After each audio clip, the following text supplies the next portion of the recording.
Veja bem, se vocês se recordam lá quando sai o projeto, sai a estratégia do Haddad, nós vemos aqui, assim, nós vemos aqui a estratégia que era consistia nos seguintes pontos aí. Você dá o arcabouço fiscal para substituir a lei do teto, você ganha o mercado com um discurso respeitando aí os limites do mercado, e você, com isso, você tem uma melhora da economia relativa e da inflação, e com isso você tira a base de argumentação do Roberto Campos Neto para manter essa Selic no nível que está. Então, acontecendo tudo isso, haveria uma pressão de todos os setores sobre o Roberto Campos Neto, daí ele derrubaria a taxa Selic e a economia começaria a deslanchar.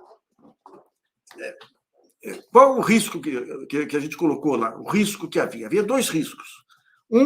A questão que a meta fiscal ia ser obtida com o fim de um conjunto grande de isenções, de estratégias tributárias adotadas pelas grandes empresas, que a gente colocava isso como muito difícil. Ele conseguiu avançar nisso. O segundo fator é o Roberto Campos Neto. Qual que era a dúvida lá? Roberto Campos Neto, o problema dele é falta de conhecimento de política monetária ou intenção de boicote. Então, você fez toda a aposta achando que tinha no Banco Central um sujeito bem intencionado, apenas mal informado. O que está acontecendo? Toda a estratégia foi seguida. Você pega a entrada de capital externo no Brasil, que é maior aval para o arcabouço fiscal do que o aumento expressivo de capital externo entrando no país. Daí você pega a reunião do Copom e o Roberto Campos Neto não dá nenhum sinal de redução de taxa de juros.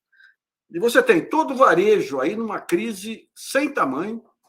Você tem o mercado de consumo, o crédito abolido do país,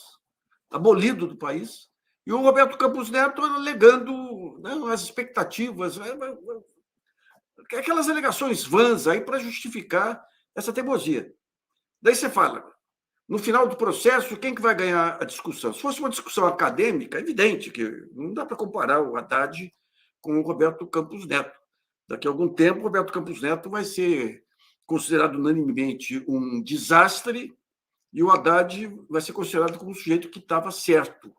Só que quem que, na verdade, vai ganhar em termos objetivos essa guerra? O Roberto Campos Neto. Se ele mantém isso até o final do ano, e veja bem, se ele não reduz agora, significa um ritmo de redução de taxa de juros ínfimo aí. Então, você vai ter os 2 anos do governo Lula aí com taxa de juros em 2 dígitos. E não apenas isso. Quando você pega spread bancário aí, empresa média, grande, pagando 40%, o custo do crédito é 40% ao ano. É impossível um negócio desse. É impossível. Então, digamos, esse boicote aí, de alguma maneira, o Congresso vai ter que romper com essa autonomia do Banco Central. Isso aí não existe. Não existe. A autonomia é o seguinte: o governo ele define o que ele quer e o Banco Central faz as operações para seguir o que o governo quer. Não o Banco Central impõe um bando de burocratas aí que saem daí e vão pegar cargo no mercado aí, querendo impor ao país inteiro, gente.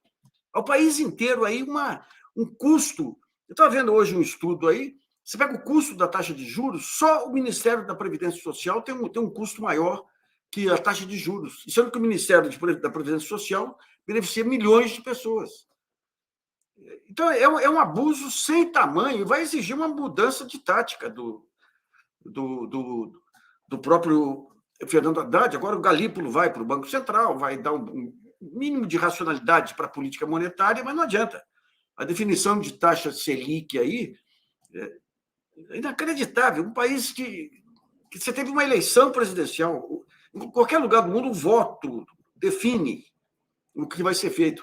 Esse sujeito, no tempo do Paulo Guedes, jogou a taxa de juros para 2% ao ano, eu nem lembro, 2,5% ao ano aí. Provocou, inclusive, problemas aí, porque teve fuga de dólares aí.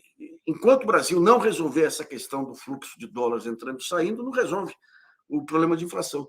Mas um presidente de Banco Central responsável tem que olhar o todo. Como é que está a situação das empresas, a inadimplência das empresas, a recuperação judicial. Qual é o impacto sobre o mercado de crédito?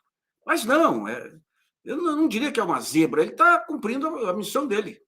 Com mais 1 ano, 2 anos disso aí inviabiliza o governo e pode voltar depois um outro Bolsonaro da vida aí, com outro Paulo Guedes, retomando os negócios que foram feitos nesse período aí.